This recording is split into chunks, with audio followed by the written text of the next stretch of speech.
అందరికీ నమస్కారం అండి. వరాల జల్లు కురిపించే వరలక్ష్మి వ్రతం పూర్తి పూజా విధానం, పాటించవలసిన నియమాలు, తోరం ఎలా కట్టుకోవాలి, కలసం ఎలా పెట్టాలి, వాయనం ఎలా ఇవ్వాలి అనే విషయాలన్నీ ఈ వీడియోలో అయితే మీకు తెలియజేస్తానండి. వరలక్ష్మి వ్రతాన్ని ఆచరించడానికి ఎటువంటి నియమాలు, ఆచారాలు అవసరం లేదండి. అమ్మవారికి పూజ చేసుకోవడానికి అమ్మవారి పైన నిశ్చలమైన భక్తి, ఏకాగ్రత ఉంటే చాలు. వరలక్ష్మీదేవి వ్రతం చాలా పవిత్రమైనది, అలానే మంగళకరమైనదండి. ఈ వ్రతాన్ని చేయడం వలన లక్ష్మీదేవి కృపా కటాక్షాలు కలిగి లక్ష్మీదేవి అనుగ్రహంతో పాటుగా అష్టైశ్వర్యాలు, సిరి సంపదలు, సకల శుభాలు, సౌభాగ్యం అయితే కలుగుతాయి. స్త్రీలు దీర్ఘ సుమంగలిగా ఉండేందుకు ఈ వ్రతాన్ని తప్పకుండా ఆచరించాలి. లక్ష్మీదేవి సిరి సంపదలను ఇచ్చే తల్లి. సంపద అంటే కేవలం ధనము మాత్రమే కాదండి. ధాన్య సంపద, పశు సంపద, గుణ సంపద, ఆరోగ్యం ఇలాంటివి ఎన్నో కూడా ఉన్నాయి.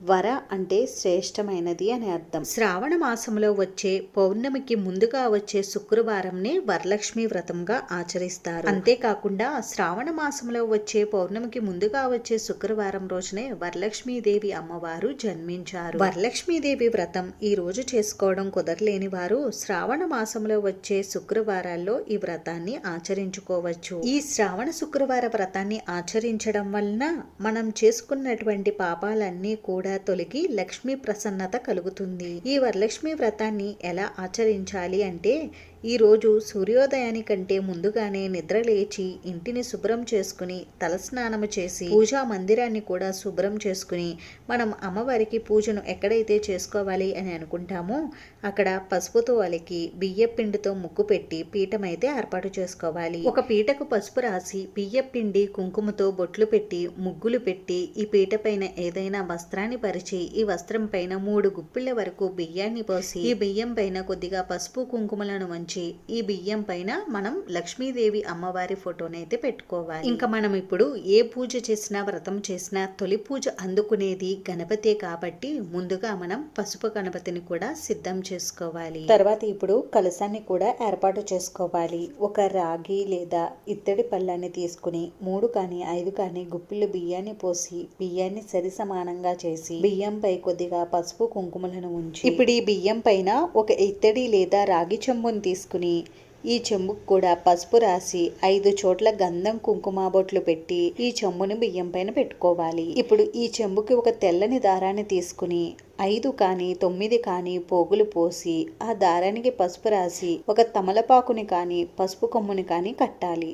ఇప్పుడు ఈ కంకణాన్ని చెంబుకు కట్టాలి. ఇప్పుడు ఈ చెంబులో సగం వరకు శుద్ధ జలం పోసి ఈ నీటిలో కొద్దిగా పసుపు, కుంకుమ, గంధం, అక్షింతలు, 3 యాలకులు, 3 లవంగాలు, కొద్దిగా వట్టివేరు, ఒక చిల్లర నాణం, కొద్దిగా పచ్చకర్పూరం, కొద్దిగా జవ్వాది పౌడరు, ఒక 3 రకాల పుష్పాలు వేసి ఒక 5 తమలపాకుల్ని కానీ మామిడి ఆకుల్ని కానీ ఈ విధంగా పెట్టి దానిపై ఒక కొబ్బరికాయకి పసుపు రాసి కుంకుమతో బొట్టు పెట్టి చెంబుపై పెట్టుకోవాలి. ఈ కొబ్బరికాయపై ఎరుపు, ఆకుపచ్చ, పసుపు రంగు జాకెట్ ముక్కను పెట్టుకుని కలశానికి గాజులను అలంకరించాలి. మీరు లక్ష్మీ రూపు తీసుకుని ఉంటే కనుక పసుపు తాడికి లక్ష్మీ రూపు కట్టి కలశానికి అలంకరించవచ్చు.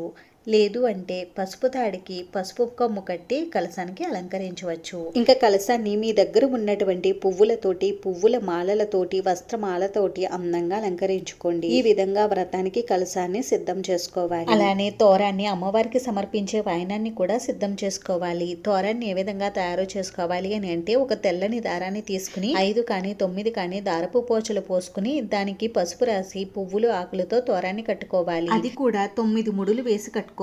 ఈ విధంగా 3 తోరాలు సిద్ధం చేసుకోవాలి. ఇప్పుడు అమ్మవారికి వాయనం ఎలా సిద్ధం చేసుకోవాలో చూద్దాం. ఒక ఇత్తడి ప్లేట్ ని తీసుకుని ఇందులో చీర, జాకెట్ ముక్క, 2 తమలపాకులు, అరటిపళ్ళు, 2 వక్కలు, 2 పసుపు కొమ్ములు, పసుపు, కుంకుమ, చిల్లర నాణెం, పువ్వులు, గాజులు, అమ్మవారికి మంగళకరమైన వస్తువులన్నీ కూడా పెట్టాలి. అలాగే 3 కానీ 5 కానీ గుప్పిళ్ళు నానబెట్టిన శనగలను అమ్మవారికి వాయనంగా పెట్టాలి. ఈ విధంగా పూజకు కావాల్సినవన్నీ కూడా ముందుగానే సిద్ధం చేసుకోవాలి. ఇంక ఇప్పుడు అమ్మవారి పూజ పూజను ప్రారంభిద్దాం. ముందుగా దీపారాధన చేసి దీపపు కుందుల దగ్గర ఒక పుష్పాన్ని అక్షింతలను సమర్పించి దీపలక్ష్మికి నమస్కారం చేసుకోవాలి. ముందుగా ఆచమనం చేసి సంకల్పం చెప్పుకోవాలి. ఇప్పుడు ముందుగా పసుపు గణపతికి పూజ చేయాలి. గణపతికి షోడశోపచారాలతో పూజ చేయాలి. అంటే ఆవాహనం, ఆసనం, అర్ఘ్యం, పాద్యం, స్నానం, వస్త్రం, యజ్ఞోపవీతం, గంధం, అక్షింతలు, ధూపం, దీపం, నైవేద్యం. గణపతికి నైవేద్యంగా చిన్న బెల్లం ముక్కను కానీ 2 అరటి పండ్లను కానీ నివేదించాలి. ఇంకిప్పుడు గణపతికి తాంబూలం సమర్పించి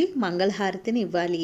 మంత్ర పుష్పం చెప్పుకుని ఆత్మ ప్రదక్షిణ చేసి అక్షింతలను గణపతిపై వేయాలి. గణపతిని 3 సార్లు కదిపి యథాస్థానం ప్రవేశయామి అని చెప్పి కదపాలి. ఇంతటితో గణపతి పూజ పూర్తవుతుంది. ఇప్పుడు వరలక్ష్మి అమ్మవారికి పూజ చేయాలి. వరలక్ష్మి వ్రతం రోజు మనం పూజలో కలసం పెట్టుకున్నాం కాబట్టి పూజను మనం కలసానికే చేయాలండి. కలసాన్ని మనం అమ్మవారిగా భావించి కలసానికి మనం పూజ చేయాలి. వరలక్ష్మి అమ్మవారికి కూడా గణపతి లాగే షోడశోపచారాలతో పూజించాలండి. అంటే ధ్యానం, ఆవాహనం, ఆసనం, అర్ఘ్యం, పాద్యం, పుష్పం సమర్పించి తర్వాత అదాంగ పూజ అయితే చేయాలి. అదాంగ పూజ అని అంటే అమ్మవారి ప్రతి అంగానికి పూజ చేయడం అని అర్థం. అదాంగ పూజను నిర్వహించుకోవడం కోసం అక్షింతలను, పువ్వులను, కుంకుమను ఉపయోగించవచ్చు.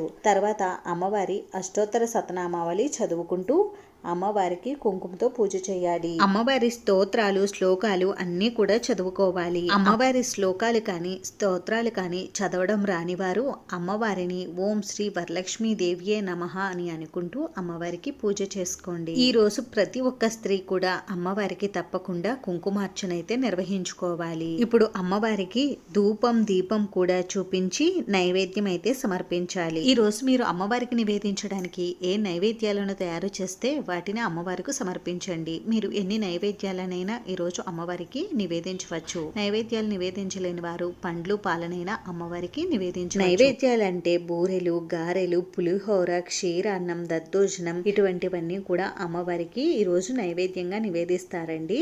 లేదు అంటే అరటి పండ్లను కానీ వివిధ రకాల పండ్లను కానీ కొబ్బరికాయ, పాలు, బెల్లం ముక్క వీటిని మీరు అమ్మవారికి నైవేద్యంగా సమర్పించవచ్చు. తర్వాత అమ్మవారికి తాంబూలం కూడా సమర్పించి సాంబ్రాణి ధూపం వేసి మంగళహారతిని అయితే ఇవ్వండి. మంగళహారతిని వ్రతకథ చదివిన తర్వాత అయినా ఇవ్వవచ్చు. లేదు అంటే కథ ముందు అయినా మీరు మంగళహారతి ఇవ్వవచ్చు. ఇప్పుడు మనం తయారు చేసుకున్న తోరాలు ఉన్నాయి కదండి, ఆ తోరాలను అమ్మవారి దగ్గర పెట్టి తోరగ్రంథి పూజను నిర్వహించుకోవాలి. అక్షింతలను తోరంపై వేస్తూ తోరగ్రంథి పూజ చేసుకోవాలి.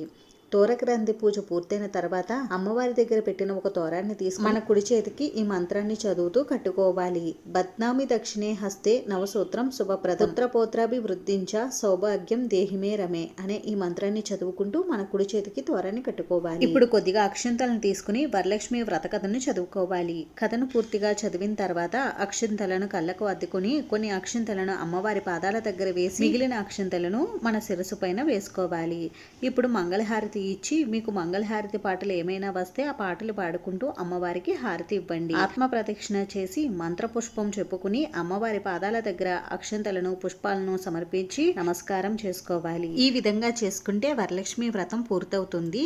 ఇంకా అమ్మవారికి సాష్టాంగ నమస్కారం చేసి పూజలో ఏమైనా తెలిసి కానీ తెలియక కానీ పొరపాట్లు చేసి ఉంటే క్షమించమని ఆ అమ్మవారిని వేడుకోవాలి. అష్టైశ్వర్యాలను ప్రసాదించే అష్టలక్ష్ములలో ఒకరే వరలక్ష్మీదేవి.